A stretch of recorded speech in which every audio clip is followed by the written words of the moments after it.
नमस्कार। दोपहर समाचार में आपका स्वागत है।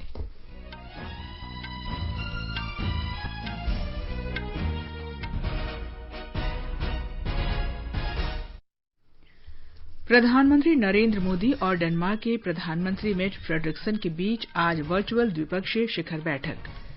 स्वास्थ्य मंत्री डॉक्टर हर्षवर्धन ने भारत में कोविड-19 महामारी से संबंधित विस्तृत आंकड़े एकत्र करने के लिए आईसीएमआर के वैक्सीन वेब पोर्टल और राष्ट्रीय नैदानिक रजिस्ट्री की शुरूआत की। स्वास्थ्य मंत्रालय ने कहा, कोविड-19 से स्वस्थ होने की दर बेहतर होकर 82.58% हुई। 11 दिन में 10 लाख मरीज ठीक हुए। संघ लोक सेवा आयोग ने उच्चतम न्यायालय में कहा, सिविल सेवा परीक्षा को अब और स्थगित करना असंभव। राष्ट्र क्रांतिकारी स्वतंत्रता सेनानी भगत सिंह को उनकी 113वीं जयंती पर श्रद्धांजलि अर्पित कर रहा है। और आईपीएल क्रिकेट में आज शाम दुबई में रॉयल चैलेंजर्स बेंगलुरु का मुकाबला मुंबई इंडियंस से।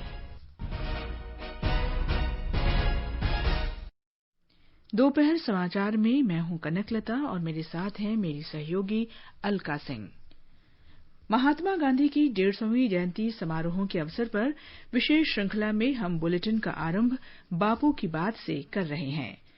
प्रार्थना के बाद अपने भाषण में महात्मा गांधी ने कहा था कि मानव जाति की सेवा सर्वशक्तिमान ईश्वर की सेवा है। इसमें किसी को पूछने की गुंजाइश नहीं रहती है। जो सेवा करना चाहते हैं वो करें, क्योंकि इतना बड़ा क्षेत्र पड़ा है। लेकिन हम ऐसे पंगु बन गए हैं कि हमको किसी को बताना पड़ता है। अभी यहाँ आज तो सेवा का क्षेत्र इतना बड़ा है कि जितने मिल जाए वो सबको करना ही है। प्रधानमंत्री नरेंद्र मोदी और डेनमार्क के प्रधानमंत्री मेट फ्रेडरिक्सन आज एक वर्चुअल द्विपक्षीय शिखर बैठक करेंगे। इस दौरान दोनों देशों के बीच बौद्धिक संपदा सहयोग के क्षेत्र में समझौता ज्ञापन पर हस्ताक्षर किए जाएंगे और डेनमार्क अंतर्राष्ट्रीय सौर गठबंधन में शामिल होगा। हमारे संवाददाता ने बताया है कि वर्चुअल द्विपक्षीय शिखर बैठक से दोनों नेताओं को द्विपक्षीय संबंधों की समग्र समीक्षा करने का अवसर मिलेगा। इस बैठक से दोनों नेताओं को दोनों देशों के बीच आपसी संबंधों के व्यापक रूपरेखा की समीक्षा करने और आपसी हित के महत्वपूर्ण मुद्दों में सहयोग बढ़ाने का अवसर मिलेगा। भारत और डेनमार्क के बीच वस्तुओं और सेवाओं का द्विपक्षीय व्यापार 30% से अधिक बढ़ गया है। 2016 में जहां केवल $2.82 बिलियन का व्यापार हुआ था, वह 2019 में बढ़कर $3.68 बिलियन तक पहुंच गया है। भारत में लगभग 200 डेनिश कंपनियों ने निवेश किया है, जबकि डेनमार्क में 25 भारतीय कंपनियां आईटी, अक्षय ऊर्जा और इंजीनियरिंग के क्षेत्र में कार्यरत है। दीपेंद्र कुमार, आकाशवाणी समाचार, दिल्ली।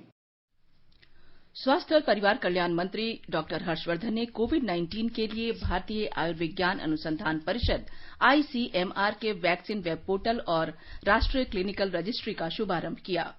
ये वैक्सीन वेब पोर्टल भारत और विदेशों में कोविड-19 के लिए वैक्सीन के विकास से संबंधित जानकारी प्रदान करेगा। राष्ट्रीय कोविड-19 क्लिनिकल रजिस्ट्री भारत में नैदानिक और प्रयोगशाला जांच, उपचार, प्रबंधन, नवाचार और अस्पताल में भर्ती कोविड रोगियों के परिणामों के बारे में आंकड़े एकत्रित करेगा। इस अवसर पर डॉक्टर हर्षवर्धन ने कहा कि कोविड-19 के लिए वैक्सीन के बारे में जानने के लिए लोग बहुत उत्सुक हैं।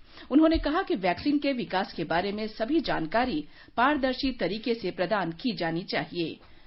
दैनिक जीवन में उचित पोषण और अनुशासन की भूमिका के विषय पर स्वास्थ्य मंत्री ने कहा कि खराब पोषण की आदतें लोगों, विशेषकर युवाओं के स्वास्थ्य को नुकसान पहुंचा रही हैं। उन्होंने लोगों को स्वस्थ जीवन शैली के बारे में जागरूक करने के लिए eat right movement, fit India movement और पोषण अभियान जैसे कदमों की सराहना की। स्वास्थ्य मंत्री डॉक्टर हर्षवर्धन ने कहा है कि शीघ्र जारी होने वाले दूसरे सेरो सर्वेक्षण से संकेत मिले हैं कि भारत कोविड के खिलाफ सामूहिक प्रतिरोधक क्षमता हासिल करने से अब भी काफी दूर है और लोगों को कोरोना संक्रमण से संबंधित सरकार के मानकों का पालन करते रहना चाहिए। सामूहिक प्रतिरोधक क्षमता से आशय है कि पर्याप्त संख्या में लोग प्रतिरक्षित हो जाएं ताकि संक्रमण का प्रसार रोका जा सके। स्वास्थ्य मंत्री संडे संवाद के माध्यम से सोशल मीडिया पर पूछे गए प्रश्नों के उत्तर दे रहे थे। भारत में कोविड-19 से स्वस्थ होने वालों की संख्या आज 50 लाख को पार कर गई। स्वास्थ्य मंत्रालय के अनुसार मात्र 11 दिन में 10 लाख रोगी स्वस्थ हुए हैं। मंत्रालय के अनुसार देश में हाल के दिनों में प्रतिदिन 90,000 से अधिक लोग स्वस्थ हो रहे हैं। देश भर में सक्रिय मामलों की तुलना में ठीक होने वालों की संख्या 5 गुना से अधिक हो गई है। मंत्रालय ने इसे सराहनीय उपलब्धि बताते हुए कहा है कि चिकित्सा के आधारभूत ढांचे, मानक उपचार के तरीके के क्रियान्वयन, चिकित्सकों और प्रथम पंक्ति के स्वास्थ्य तथा स्वच्छता कर्मियों के पूर्ण समर्पण और प्रतिबद्धता के कारण हासिल किया जा सका है। देश में स्वस्थ होने वालों की दर 82.58% हो गई है। पिछले 24 घंटों के दौरान 74,000 से अधिक लोग स्वस्थ हुए हैं। स्वास्थ्य मंत्रालय ने कहा है कि स्वस्थ होने वालों की कुल संख्या अब 50,16,000 से अधिक हो गई है। स्वस्थ होने वालों की लगातार बढ़ती संख्या ने यह सुनिश्चित कर दिया है कि देश में संक्रमित लोगों की संख्या में कमी आई है। वर्तमान में यह कुल रोगियों का केवल 15.85% रह गई है। भारत में कोविड-19 से संक्रमित लोगों की संख्या ने एक दिन में 82,170 की संख्या के साथ 60 लाख को पार कर लिया है। वर्तमान में देश में सक्रिय मामलों की कुल संख्या 9,62,000 है। मंत्रालय ने कहा है कि केंद्र सरकार के प्रयासों और टेस्ट ट्रैक ट्रीट नीति के प्रभावी क्रियान्वयन से यह संभव हुआ है। वर्तमान में भारत में संक्रमण से मृत्यु दर 1.57% है, जो विश्व स्तर पर सबसे कम दर वाले देशों में से है। पिछले 24 घंटों में 1,039 मौतों के साथ मृतकों की कुल संख्या 95,542 तक पहुंच गई है। भारतीय आयुर्विज्ञान अनुसंधान परिषद आईसीएमआर के अनुसार पिछले 24 घंटों के दौरान 7,09,000 से अधिक जांच की गई और अब तक 7,19 लाख से अधिक जांच की जा चुकी है। मध्य प्रदेश में कोविड-19 से स्वस्थ होने की दर 80% से अधिक हो गई है। हमारे संवाददाता ने बताया है कि राज्य में संक्रमण की दर 6% से अधिक है, जबकि मृत्यु दर बहुत कम है। कोरोना परीक्षण में तेजी लाने और निर्धारित लक्ष्य को प्राप्त करने के लिए मध्य प्रदेश में फीवर क्लिनिकों की आवश्यक संख्या अब जिला स्तर पर तय की जाएगी। वहीं फीवर क्लिनिक को शहरी क्षेत्रों में सुबह 8 बजे से रात 8 बजे तक और ग्रामीण क्षेत्रों में सुबह 9 बजे से शाम 4 बजे तक खोलने के निर्देश दिए गए हैं। सभी फीवर क्लिनिक सप्ताह के 7 दिन कार्य करेंगे। उधर स्वास्थ्य सेवा आयुक्त ने सभी जिला कलेक्टरों को निर्देश दिए हैं कि प्रत्येक फीवर क्लिनिक की सूचना सार्थक पोर्टल पर अपडेट की जानी चाहिए। राज्य सरकार ने यह भी निर्देश दिए हैं कि जांच में तेजी लाने के लिए जिलों में मोबाइल नमूना संग्रह और परीक्षण इकाई स्थापित की जाए। इन मोबाइल इकाइयों के माध्यम से ग्रामीण क्षेत्रों के हाट बाजारों और शहरी क्षेत्रों की कॉलोनियों में शिविर लगाकर सैंपल लेने को कहा गया है। संजीव शर्मा, आकाशवाणी समाचार, भोपाल। मुख्यमंत्री शिवराज सिंह चौहान ने अस्पतालों में बिस्तरों, ऑक्सीजन बिस्तरों और चिकित्सकों की उपलब्धता की वीडियो कॉन्फ्रेंस के माध्यम से समीक्षा की। उत्तर प्रदेश में कोविड-19 से ठीक होने वालों की दर 84% से अधिक हो गई है और नए मामलों में गिरावट आई है। हमारे संवाददाता ने बताया है कि पिछले 24 घंटों में वायरस से संक्रमित होने वाले लोगों की संख्या की तुलना में ठीक होने वाले लोगों की संख्या अधिक है। अपर मुख्य सचिव स्वास्थ्य एवं चिकित्सा अमित मोहन प्रसाद ने कहा कि पिछले 10 दिनों में ठीक होने वाले लोगों की संख्या इस वायरस से संक्रमित होने वाले लोगों की संख्या से अधिक है। उन्होंने कहा कि ये आंकड़े उत्साह बढ़ाने वाले हैं, लेकिन अब लोगों को बहुत ही ज्यादा सावधानी बरतनी होगी, जिससे सरकार को इस संक्रमण को रोकने में मदद मिलेगी। पिछले 24 घंटों में राज्य में 4,403 नए कोविड संक्रमण के मामले सामने आए हैं, जबकि 5,656 लोग पूरी तरह से ठीक होकर अस्पताल से घर लौट गए हैं या फिर होम आइसोलेशन खत्म कर चुके हैं। कुल मिलाकर अब तक राज्य में 3,25,000 से अधिक मरीज पूरी तरीके से स्वस्थ हो चुके हैं। सुशील चंद्र तिवारी, आकाशवाणी समाचार, लखनऊ। गुजरात में अहमदाबाद में पिछले 24 घंटों के दौरान कोविड-19 के 178 नए मामले सामने आए हैं। अहमदाबाद जिले के ग्रामीण क्षेत्रों में इसी अवधि के दौरान 19 मामले सामने आए हैं। ब्यौरा हमारे संवाददाता से। ग्रामीण क्षेत्रों में वायरल लोड के हिसाब से मरीजों को अलग अलग रखने के अच्छे नतीजे सामने आए हैं। अहमदाबाद जिले के ग्रामीण क्षेत्रों में संक्रमण के पॉजिटिव मामले पहले के 4.13% की तुलना में 6% दर्ज हुए हैं। विशेषज्ञों के अनुसार पायलट प्रोजेक्ट के दौरान वायरल लोड और लक्षणों की तीव्रता के हिसाब से मरीजों को अलग अलग रखने से अहमदाबाद जिले के ग्रामीण क्षेत्रों में पॉजिटिव मामलों में कमी दर्ज की गई है। अहमदाबाद जिले के ग्रामीण क्षेत्रों में अब तक किए गए 1,54,784 परीक्षणों में से 2,335 पॉजिटिव मामले मिले हैं। अहमदाबाद के national institute of occupational health के अभ्यास के आधार पर यह पायलट प्रोजेक्ट किया गया था, जिसमें पाया गया कि ज्यादा वायरल लोड वाले मरीज कम वायरल लोड वाले मरीजों की तुलना में 8 गुना ज्यादा संक्रमण फैलाते हैं। योगेश पंड्या, आकाशवाणी समाचार, अहमदाबाद। तेलंगाना में पिछले 24 घंटों में कोविड-19 के 1,378 नए मामले आने से वहां संक्रमित लोगों की संख्या 1,87,211 हो गई है। कल 1,932 लोगों के ठीक होने के बाद संक्रमण से स्वस्थ होने वालों की दर बेहतर होकर 83.55% पर पहुंच गई है। राज्य में अब तक 1,56,431 लोग संक्रमण मुक्त हो चुके हैं। अरुणाचल प्रदेश में पिछले 24 घंटों के दौरान कोरोना वायरस से 135 लोगों के संक्रमित होने से संख्या बढ़कर 9,000 से अधिक हो गई है। राज्य स्वास्थ्य सेवा निदेशालय के अनुसार राज्य में संक्रमण के कुल 9,000 मामले हैं, जिनमें से 6,495 लोग ठीक हो चुके हैं और 2,495 लोगों का इलाज चल रहा है। राज्य में अब तक 14 लोगों की इससे मौत हो चुकी है। मेघालय में कल कोविड-19 के 125 रोगी ठीक हुए। राज्य में स्वस्थ होने की दर में निरंतर सुधार हो रहा है। इस दौरान कोविड-19 से 90 लोग संक्रमित हुए हैं। राज्य में कोविड-19 से 5,302 लोग संक्रमित हुए थे, जिनमें से 3,779 ठीक हो चुके हैं। 1,480 लोगों का उपचार चल रहा है, जबकि 43 की मृत्यु हो चुकी है। दिल्ली हवाई अड्डे के टर्मिनल 2 से आगामी 1 अक्टूबर से उड़ानों का संचालन शुरू कर दिया जाएगा। हवाई अड्डे के संचालक DIAL डायल ने आज बताया कि कोरोना वायरस संक्रमण महामारी के कारण लगाई गई रोक के बाद 23 मार्च के बाद से हवाई अड्डे के टर्मिनल 3 से उड़ानों का संचालन किया जा रहा है। DIAL ने कहा कि टर्मिनल 2 से प्रतिदिन 48 उड़ानों का प्रस्थान और 48 का आगमन हो रहा है और अक्टूबर के अंत तक इसमें बढ़ोतरी करके 180 उड़ानों तक इसे बढ़ाया जाएगा। केंद्र ने आज उच्चतम न्यायालय को सूचित किया कि कोविड-19 महामारी के कारण बैंकों द्वारा ऋण की किस्तों पर ब्याज वसूलने पर लगी रोक के बारे में 2 से 3 दिनों में फैसला होने की आशा है। शीर्ष अदालत ने केंद्र से कहा कि वो फैसले को रिकॉर्ड पर लाए और पक्षकारों को स्थगित किस्तों पर चुनौती देने के संबंध में हलफनामा दे। केंद्र ने शीर्ष अदालत को सूचित किया कि मामले पर गंभीरता से विचार किया गया। न्यायमूर्ति अशोक भूषण की अध्यक्षता वाली पीठ ने कहा कि वो विभिन्न उद्योगों, व्यापार संघों और व्यक्तियों द्वारा दायर याचिका की सुनवाई 5 अक्टूबर को करेगी। आकाशवाणी का समाचार सेवा प्रभाग आज अपने फोन इन कार्यक्रम में हिंदी और अंग्रेजी में कोविड-19 पर विशेष परिचर्चा प्रसारित करेगा। ये कार्यक्रम आज रात 9:30 बजे से FM गोल्ड और अतिरिक्त मीटरों पर सुना जा सकता है। नई दिल्ली स्थित लेडी हार्डिंग मेडिकल कॉलेज के डॉक्टर राजेंद्र कुमार धमीजा चर्चा में भाग लेंगे।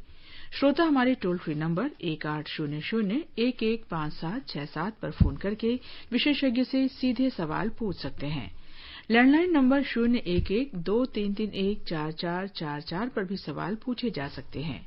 नंबर एक बार फिर सुन लीजिए, 1800-115767 और 112331-4444।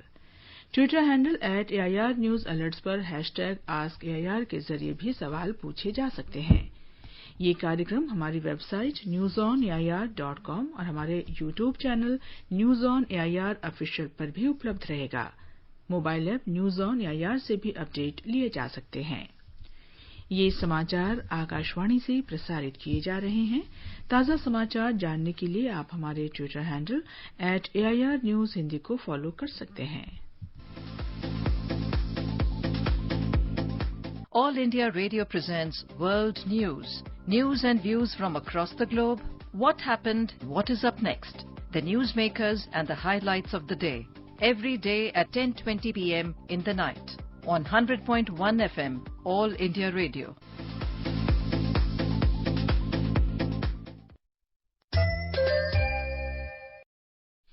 ये आकाशवाणी है।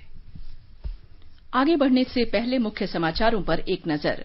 प्रधानमंत्री नरेंद्र मोदी और डेनमार्क के प्रधानमंत्री मेट फ्रेडरिक्सन के बीच आज वर्चुअल द्विपक्षीय बैठक। स्वास्थ्य मंत्री डॉक्टर हर्षवर्धन ने भारत में कोविड-19 महामारी से संबंधित विस्तृत आंकड़े एकत्र करने के लिए आईसीएमआर के वैक्सीन वेब पोर्टल और राष्ट्रीय नैदानिक रजिस्ट्री की शुरुआत की। स्वास्थ्य मंत्रालय ने कहा, कोविड-19 से स्वस्थ होने की दर बेहतर होकर 82.58% हुई। 11 दिनों में 10 लाख मरीज ठीक हुए। संघ लोक सेवा आयोग ने उच्चतम न्यायालय में कहा, सिविल सेवा परीक्षा को अब और स्थगित करना असंभव। राष्ट्र क्रांतिकारी स्वतंत्रता सेनानी भगत सिंह को उनकी 113वीं जयंती पर श्रद्धांजलि अर्पित कर रहा है और आईपीएल क्रिकेट में आज शाम दुबई में रॉयल चैलेंजर्स बैंगलोर का मुकाबला मुंबई इंडियंस से। संघ लोक सेवा आयोग यूपीएससी ने आज उच्चतम न्यायालय के समक्ष कहा कि सिविल सेवा परीक्षाओं को स्थगित करना असंभव है। न्यायमूर्ति एम खानविलकर की अध्यक्षता वाली पीठ ने संघ लोक सेवा आयोग से एक शपथ पत्र देने को कहा था। अदालत आगामी बुधवार को मामले की सुनवाई करेगी। शीर्ष अदालत यूपीएससी के उम्मीदवारों के एक समूह द्वारा दायर उस याचिका पर सुनवाई कर रही है जिसमें आगामी सिविल सेवा प्रारंभिक परीक्षा 2020 को स्थगित करने की मांग की गई है। राष्ट्र आज क्रांतिकारी शहीद भगत सिंह को उनकी 113वीं जयंती पर श्रद्धांजलि अर्पित कर रहा है। वे देश की आजादी के लिए अंग्रेजी शासन के खिलाफ लड़े और मात्र 23 वर्ष की आयु में उन्हें राजगुरु और सुखदेव के साथ लाहौर जेल में फांसी दे दी गई थी। प्रधानमंत्री नरेंद्र मोदी ने भगत सिंह को श्रद्धांजलि दी और भारत की आजादी की लड़ाई में उनके योगदान का उल्लेख किया। मन की बात कार्यक्रम में कल श्री मोदी ने महान स्वाधीनता सेनानी भगत सिंह को बहादुरी और साहस का प्रतीक बताया। मैं समस्त देशवासियों के साथ साहस और वीरता की प्रतिमूर्ति शहीद वीर भगत सिंह को नमन करता हूँ। शहीद भगत सिंह पराक्रमी होने के साथ साथ विद्वान भी थे, चिंतक थे। अपने जीवन की चिंता किए बगैर भगत सिंह और उनके क्रांतिवीर साथियों ने ऐसे साहसिक कार्यों को अंजाम दिया जिनका देश की आजादी में बहुत बड़ा योगदान रहा। शहीद वीर भगत सिंह के जीवन का एक और खूबसूरत पहलू यह है कि वे टीम वर्क के महत्व को बखूबी समझते थे। गृह मंत्री अमित शाह ने श्रद्धांजलि देते हुए कहा कि भगत सिंह ने अपने क्रांतिकारी विचारों और सर्वोच्च बलिदान से स्वतंत्रता संग्राम को नई दिशा दी और देश के युवाओं को स्वाधीनता का संकल्प लेने के लिए जागरूक किया। भारतीय जनता पार्टी के अध्यक्ष जगत प्रकाश नड्डा और सूचना और प्रसारण मंत्री प्रकाश जावड़ेकर ने भी शहीद भगत सिंह की जयंती पर श्रद्धांजलि दी है। शहीद आजम भगत सिंह को आज उनकी 113वीं जयंती पर पंजाब और हरियाणा सहित देश भर में याद किया जा रहा है। पंजाब के मुख्यमंत्री कैप्टन अमरिंदर सिंह ने नवांशहर जिले के खटकर कलां में शहीद भगत सिंह नगर में उन्हें पुष्पांजलि अर्पित की। मुख्यमंत्री ने श्रद्धांजलि अर्पित करते हुए युवाओं से देश की सेवा के लिए भगत सिंह के पद चिन्हों पर चलने की अपील की। फिरोजपुर जिले के हुसैनावाला में भी श्रद्धांजलि कार्यक्रम किया गया। यहां 23 मार्च 1931 को भगत सिंह, राजगुरु और सुखदेव का अंतिम संस्कार किया गया। हरियाणा में पंजाबी समाज सेवा ने इस अवसर पर फरीदाबाद में एक समारोह का आयोजन किया और समाज सेवा में शामिल लोगों को सम्मानित किया। राष्ट्रीय सहकारिता विकास निगम ने न्यूनतम समर्थन मूल्य के तहत धान खरीद के लिए 3 राज्यों को 19,444 करोड़ रुपए की पहली किस्त मंजूर कर दी है। ये राज्य छत्तीसगढ़, हरियाणा और तेलंगाना हैं। कृषि मंत्रालय ने बताया है कि राशि राज्यों और राज्य विपणन महासंघों को धान की खरीद समय पर करने के लिए मंजूर की गई है। छत्तीसगढ़ को सर्वाधिक 9,000 करोड़ रुपए दिए गए हैं, तेलंगाना को 5,500 करोड़ रुपए और हरियाणा को 5,444 करोड़ रुपए दिए गए हैं। सूचना तथा प्रसारण मंत्री प्रकाश जावड़ेकर ने कृषि विधेयक के राजनीतिकरण के लिए कांग्रेस की आलोचना की है।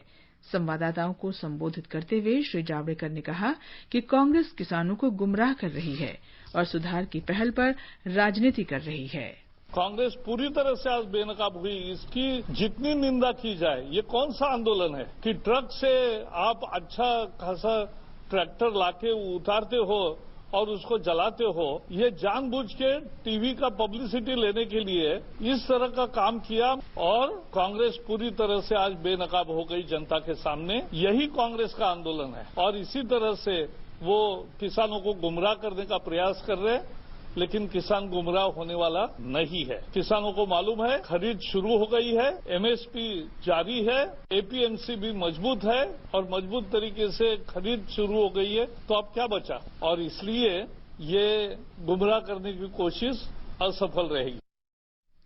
उन्होंने कहा कि किसान कांग्रेस की साजिश को समझेंगे और इसमें शामिल नहीं होंगे। श्री जावड़ेकर ने कहा कि इन सुधारों का आश्वासन कांग्रेस ने भी अपने चुनावी घोषणा पत्र में किया था। सड़क परिवहन और राजमार्ग मंत्रालय ने परिवहन के लिए वैकल्पिक स्वच्छ ईंधन अपनाने की दिशा में एक बड़े कदम के तौर पर सीएनजी इंजनों में हाइड्रोजन वाले एचसीएनजी के उपयोग की अनुमति दी है। भारतीय मानक ब्यूरो बीआईएस ने ईंधन के रूप में मोटर वाहनों के लिए हाइड्रोजन संपन्न प्राकृतिक गैस एचसीएनजी विकसित की है। सीएनजी इंजनों में केवल सीएनजी की जगह एचसीएनजी के उपयोग से उत्सर्जन में कमी लाने के प्रयासों का परीक्षण किया गया। सड़क परिवहन मंत्रालय द्वारा मोटर वाहन ईंधन के रूप में एचसीएनजी को शामिल करने के लिए केंद्रीय मोटर वाहन नियम 1989 में संशोधन के लिए एक अधिसूचना जारी की गई है। ये समाचार हमारी वेबसाइट newsonair.com/हिंदी और हमारे mobile app news on AIR पर भी उपलब्ध हैं। दोपहर समाचार में आपका फिर स्वागत है। आईपीएल क्रिकेट में आज दुबई में रॉयल चैलेंजर्स बैंगलोर का मुकाबला मुंबई इंडियंस से होगा। कल रात शारजाह में राजस्थान रॉयल्स ने टूर्नामेंट के इतिहास में जीत के लिए सर्वाधिक रन के लक्ष्य का पीछा करते हुए किंग्स 11 पंजाब को 4 विकेट से हरा दिया। देश के सबसे बड़े बिजली उत्पादक राष्ट्रीय ताप विद्युत निगम लिमिटेड एनटीपीसी ने अपने विभिन्न ताप संयंत्रों के लिए जैव ईंधन पैलेट्स की खरीद की निविदाएं आमंत्रित की हैं। पराली और कृषि अपशिष्ट जलाने से होने वाले वायु प्रदूषण को रोकने की दिशा में यह महत्वपूर्ण कदम है। एनटीपीसी ने मौजूदा वर्ष में छत्तीसगढ़ के कोरबा, पश्चिम बंगाल के फरक्का, उत्तर प्रदेश के दादरी, कर्नाटक के कुडगी और उत्तर प्रदेश के रिहंद संयंत्रों सहित अपने 17 विद्युत संयंत्रों में 50 लाख टन पैलेट्स की खपत का अनुमान लगाया है। एनटीपीसी ने एक वक्तव्य में कहा कि वर्ष 2017 में पहली बार उत्तर प्रदेश के दादरी संयंत्र में कोयले के स्थान पर पैलेट्स पर आधारित ईंधन का अनूठा प्रयोग किया गया था। इसकी सफलता के बाद एनटीपीसी अब अपने 17 संयंत्रों में इस मॉडल को लागू करने जा रहा है। एनटीपीसी ने विश्वास व्यक्त किया है कि इससे ग्रामीण क्षेत्रों में बड़ी संख्या में रोजगार के अवसर पैदा होंगे। एनटीपीसी निविदा में पंजाब और हरियाणा के आपूर्तिकर्ताओं को प्राथमिकता देगा। उत्तराखंड में होटल व्यवसायियों का मानना है कि सरकार द्वारा कोविड-19 प्रतिबंधों में पिछले सप्ताह से ढील देने से पर्यटन क्षेत्र में धीरे धीरे सुधार हो रहा है। उन्होंने कहा कि मसूरी और नैनीताल जैसे पर्यटन स्थलों पर पर्यटकों का आना शुरू हो गया है। पिछले 6 महीने से कोविड-19 के कारण बंद पड़े होटलों में अब अक्टूबर के पहले सप्ताह से कुछ दिनों के लिए बुकिंग के लिए पूछताछ की जा रही है। हमारे संवाददाता ने बताया है कि आवागमन में छूट मिलने के बाद नैनीताल और मसूरी में पर्यटकों के आने से 10 से 15% व्यवसाय शुरू हो गया है। 4 धाम देवस्थानम प्रबंधन बोर्ड के अनुसार गंगोत्री, यमुनोत्री, बद्रीनाथ और केदारनाथ धाम के दर्शन पूजन के लिए श्रद्धालुओं को 58,000 से अधिक ई पास जारी किए गए हैं। मुख्यमंत्री त्रिवेंद्र सिंह रावत ने कहा कि राज्य सरकार जल क्रीड़ा, रोमांचक खेल और धार्मिक पर्यटन सहित वर्ष भर चलने वाली सभी पर्यटन गतिविधियों के लिए परियोजनाएं बना रही है। सुप्रसिद्ध पार्श्व गायिका लता मंगेशकर आज 91 वर्ष की हो गईं। भारत रत्न से सम्मानित स्वर सम्राज्ञी लता मंगेशकर 7 दशकों से अधिक समय तक हिंदी सिनेमा में अपनी मखमली आवाज से लोगों के दिलों पर राज करती रहीं।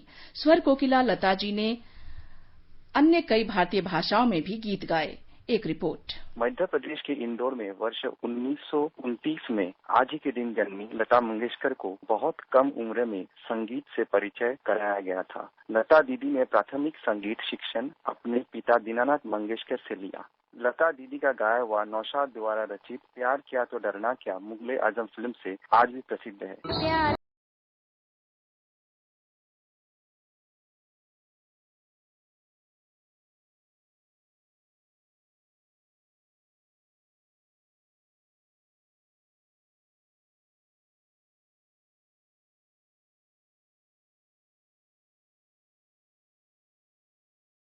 75 साल से लंबे करियर में लता दीदी ने 35 से अधिक भारतीय और विदेशी भाषाओं में गाने रिकॉर्ड किए हैं।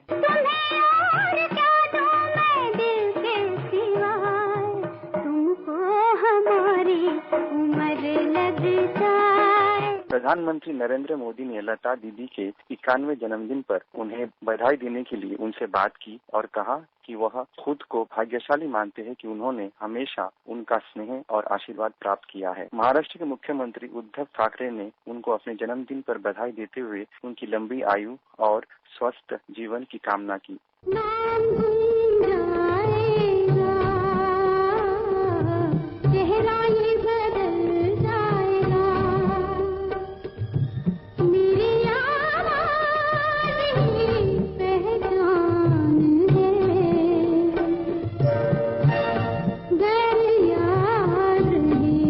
कुणाल शिंदे के साथ देवप्रिय भट्टाचार्य जी, आकाशवाणी समाचार, मुंबई। छत्तीसगढ़ में बस्तर संभाग के बीजापुर जिले में पुलिस के साथ आज सुबह हुई मुठभेड़ में एक माओवादी मारा गया। ये मुठभेड़ गंगालूर इलाके में हिरनार के जंगलों में हुई। पुलिस ने हथियारों और गोला बारूद के साथ माओवादी का शव बरामद कर लिया है। और अब एक नजर आज के मौसम पर।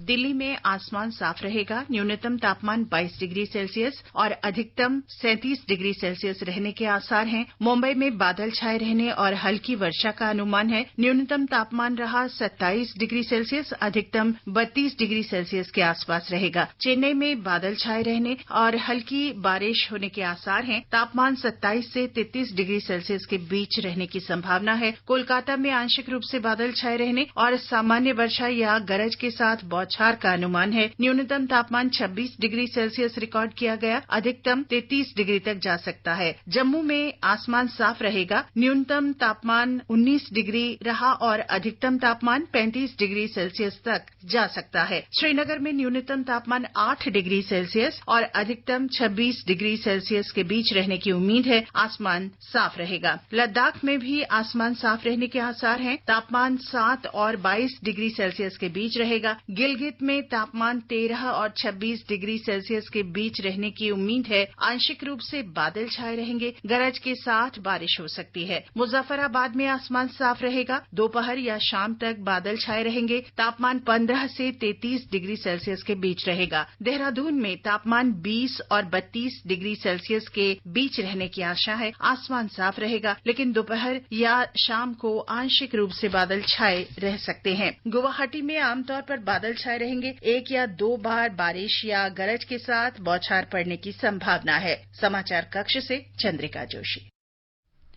पश्चिम बंगाल में अल्पना बंदोपाध्याय को मुख्य सचिव नियुक्त किया गया है। निवर्तमान मुख्य सचिव राजीव साहा को पश्चिम बंगाल औद्योगिक विकास निगम का अध्यक्ष बनाया गया है। HK द्विवेदी राज्य के नए गृह सचिव होंगे, जबकि मनोज पंत वित्त विभाग में सचिव होंगे। और अब चलने से पहले प्रस्तुत है बापू का प्रिय भजन वैष्णव जंतु। इसे दक्षिण कोरिया के कलाकारों ने गाया है। वैष्णव जंतु तेहने कहिए जे पीर पराई चने रहे, परतु के उपकार कर तू ये मन अभिमान नहाने रहे।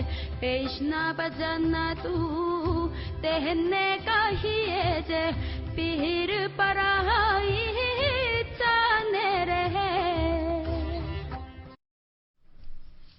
अंत में मुख्य समाचार एक बार फिर।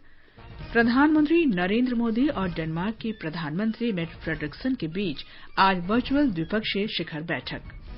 स्वास्थ्य मंत्री डॉक्टर हर्षवर्धन ने भारत में कोविड-19 महामारी से संबंधित विस्तृत आंकड़े एकत्र करने के लिए ICMR के वैक्सीन वेब पोर्टल और राष्ट्रीय नैदानिक रजिस्ट्री की शुरूआत की।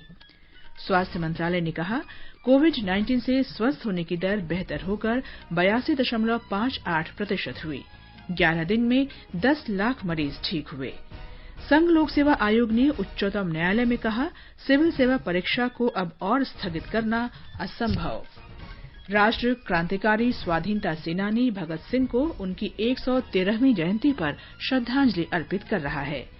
और आईपीएल क्रिकेट में आज शाम दुबई में रॉयल चैलेंजर्स बेंगलोर का मुकाबला मुंबई इंडियंस से।